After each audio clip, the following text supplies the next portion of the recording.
How you guys doing today? It's Anthony Gangi. Welcome to another episode of Care Talk. Guys, great discussion coming our way. We're going to talk about the difference between a commitment and a promise. There's a difference, guys, and I think that difference does matter, especially in today's day and age in corrections. Are we looking for commitment or are we looking for promise? And if someone gives us commitment, do we appreciate it? That's another thing. What exactly does commitment mean?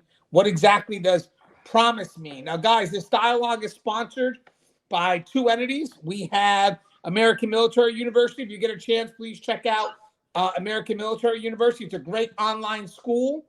They're very supportive of what we do in corrections, very supportive of what we do on here on Tier Talk. So if you get a chance, please check out American Military University. And we also have Guardian RFID. Today's video is brought to you by Guardian RFID. From inmate tracking and cell checks to cloud-based business and artificial intelligence, Guardian RFID digitally transforms jails, prisons, and juvenile detention facilities of every size. Visit GuardianRFID.com for more information. And guys, don't forget, Inmate Manipulation Decoded is now available. Link is in the description. And we're also going to be putting content up on the Rumble platform. So if you guys get a chance, we already have 2 videos up there now, but the videos on the Rumble platform is probably going to be more towards training. As you can see, I got myself a little bit of a board there. So I'll try to put videos up there if possible on Sundays once a week, but I'll like to start getting some traffic over to that way. And our guest today, who's going to join in on this great discussion about commitment versus promise, is Gary York. What's up, Gary? Hello, Anthony. Good to be back with you again. Thanks for inviting me to do this show today on this particular topic. I appreciate it very much. Well, Gary, do you mind introducing yourself to our audience? Yes, I'm Gary York. I'm 10 years U.S. Army military, and then after the military, I went into corrections in the state of Florida, and I did 28.8 years in Florida corrections, almost 50-50, 50% state prison and 50% county jail. So I've worked both systems. I have a YouTube channel called True Prison Stories, where we tell the good, the bad, and the ugly. And I also have a book out called The Toughest Job, and it describes why the correctional officer job is very tough and what correctional officers go through. As a matter of fact, Anthony has a chapter in that book as well. Yes, I'm honored to have that. Now, guys, before we have this discussion, I want to read to you guys a little something that's coming from the Daily Reader. It's a book I'll have out next year. If you're looking when you get the book where this will be found, it's going to be found on April 6th in the book. And the title of this is Commitment versus Promise. Commitment is about effort. Promise is about outcome. As a leader, don't make promises, make commitments. Staff may believe and wrongfully assume that their leaders have control of every outcome. For some leaders, they may also believe the same. For staff, they may express that belief by solely looking for an outcome, that's because they're outcome driven, as opposed to a valiant and true effort. For a leader, they may express that belief by making a false promise, again, outcome driven, in their efforts to be seen as credible and in their want to please the needs of the staff in their charge. Either way, being outcome driven in the end will only leave both sides disappointed. Instead, frontline staff and leaders should look for commitment.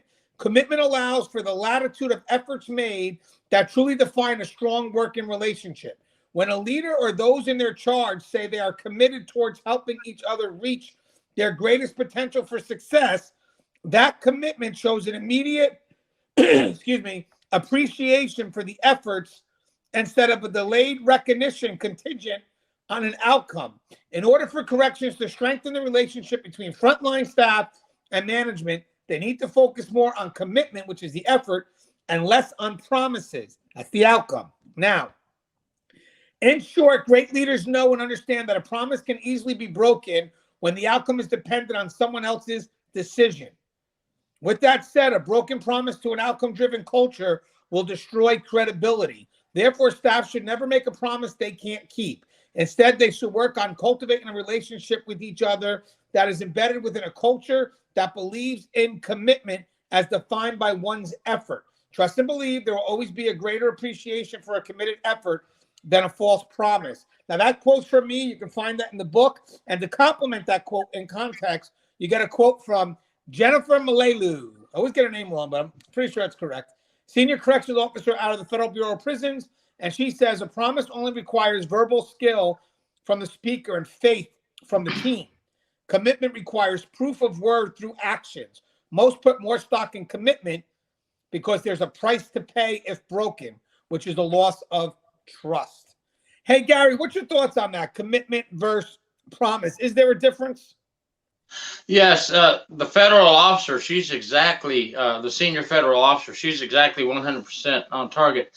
You know, let's just say I'm listening to my leader, my squad leader or my sergeant or my lieutenant, and they say I'm gonna promise to do that. I'm gonna promise to try to do that. However they say it, the word promise, when it hits people's brain, it doesn't say this is solidified. It doesn't really make you feel comfortable that this is actually going to happen. You know the old saying, promises, promises, yeah, promises, promises. When you hear the word, I am committed to taking you guys through this. I am committed to getting this mission done with you guys and as my team, etc., etc. Just the word commitment makes you feel good, doesn't it, Anthony? Don't you think it makes you feel like commitment? They're committed. They really mean it. Yeah, I agree. I think that what people may not realize is that a lot of people in higher up, they're not in charge of the outcome. The only thing that they're in charge of is the effort that they put in. So if you have someone giving out promises and promises and promises, right off the bat, I'm thinking like, well, I don't know if this person can fulfill all that because I don't know if the promises are within their area of responsibility, their area of decision making. But when you have people that say, I'm committed to the cause, then you know that they're going to give effort. You know that they're going to fight. The only problem is sometimes we work in such an outcome-driven culture where people only look at the outcome and they measure the outcome in terms of success or failure. Hey, Gary, you made that promise. You did it for me. You're good in my book. Or, Gary, you didn't come through, and therefore, I don't trust you, man. I'm not feeling you right now. The problem is the want that we want. A good culture is really about commitment because it's effort-based, which means that you trust me, you find my credibility in the effort and something that I'm able to control. So as a manager, as a supervisor, as a leader, I'm going to give it my all. Now, if you start judging me, as if I'm saying a promise, as if it's about an outcome as opposed to the effort, then what's going to happen here is I'm the person putting the effort. I'm going to start becoming disenfranchised when you guys are judging me for an outcome and minimizing and negating my effort, right? I mean, so right now, Gary, one of my biggest things is that the word commitment to me should have more value than the word promise, because commitment's the blood and tears behind the outcome. If the outcome is a success or not, it's really about the effort. But I think a lot of the times we kind of get caught up in this outcome-driven culture that we just like to say promise as opposed to commitment. Like, I promise I can do this for you, as opposed to I'm going to give it a try. I'm going to try. But if you had somebody right now that you think an outcome-driven culture on the surface would want, they're going to go with the person that is going to promise, as opposed to the person that's going to honestly say, I can try. What's your thoughts on that, Gary? Absolutely. Listen, everybody has to just stop and think a little bit. Not every incident, not every mission will have the outcome you want. And that is even when the team is committed, when your leader is committed. Even with the best commitment that you could possibly give, the outcome may not always end up to be what you want. You have to stop and think though. Did we give it our best shot? Did our leader commit him or herself to this mission and give it everything he or she has? And even on those occasions when the outcome is not what you want, you tried, right? Your team tried, your leader tried. You have to at least say, we tried our best, but we're going to move on and we're going to try it again. So it upsets me when you really have a leader who's committed, working with you and all the team members for the best interest of everyone, and the outcome isn't what you want, and then you get mad at them, okay? And then on the reverse side, a promise that doesn't come through, you're going to get mad at them as well. Folks, keep the positive attitude. The outcomes will not always be what you're looking for, but what you want to look for is, did you give it your best shot? Yeah, and what's sad is, guys, effort isn't always seen. And the sad thing is that, that's part of the process of getting to that result. So it's the effort that we learn from. It's the effort that we build from. And having said that, people want the easy results, but in the end, just going for those results, you're losing out on what's the most important part: the journey, the effort, cultivating that relationship between you and that supervisor. That's not about being materialistic, but rather, I trust this person regardless of the outcome. I know this person is going to do something for us. They're going to make the effort. And that's, in the end, that's all we want. We want someone that's up there, that's willing to speak our minds, that's willing to kind of get the voice out there. And we want that. But trust and believe, right now in an outcome-driven culture, the problem is we're minimizing the effort that people are putting behind when it comes to that word commitment. And what's going to wind up happening, guys, is we may wind up being happy with a few small successes from these people that make these superficial promises that maybe anybody can achieve. But we're going to lose out on where the real battles occur, on the harder issues that you need the commitment for, the harder issues that require this person to fight. So for me, commitment carries more weight than promise, because commitment is about effort.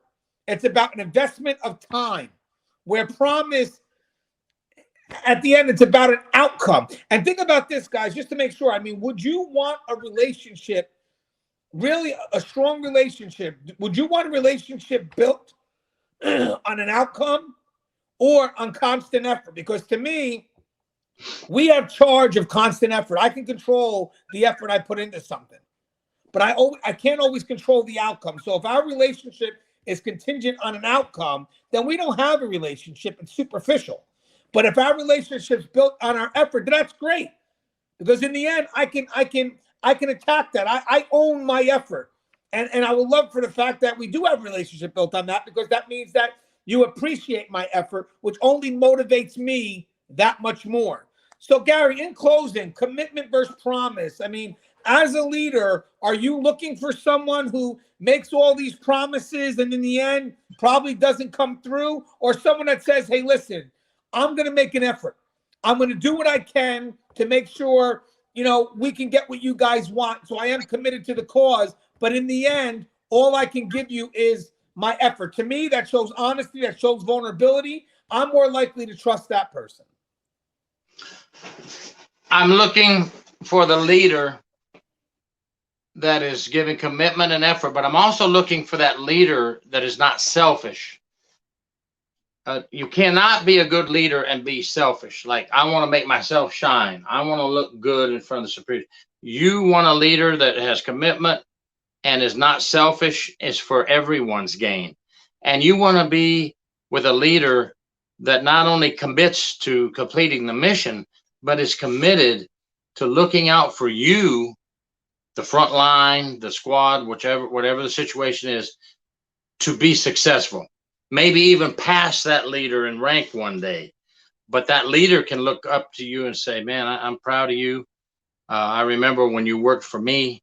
That's a leader, not somebody that gets selfish, jealous, and wants all the light on them. So yes, the whole package is what you want. You're muted. Guys, before I close, I just want to say one thing, guys. Commitment allows for the latitude of even failure. It does. Because at that point, we're judging the person based on their effort.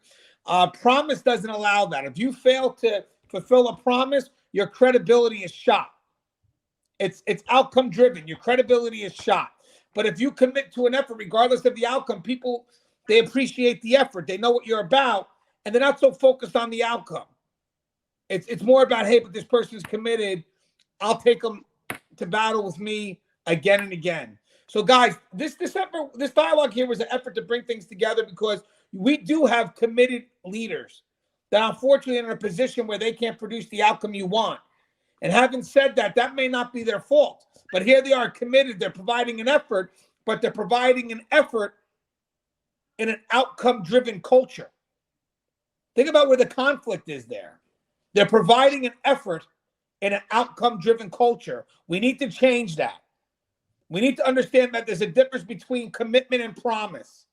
And in the end, credibility is built from what that person has control of. I have control of an effort. Therefore, I can honestly say I am committed to a cause because here I am putting in the effort. What I can't say is I'm going to make a promise I can do this when I'm not in control of that decision. So remember those words. You're looking for the words commitment and not promise. You're looking for the word commitment and not promise. As always, guys, the show is Care Talk. If you haven't, please subscribe, interact, engage, comment, hit that bell. Bell's going to notify you every time I post a video. Stay safe.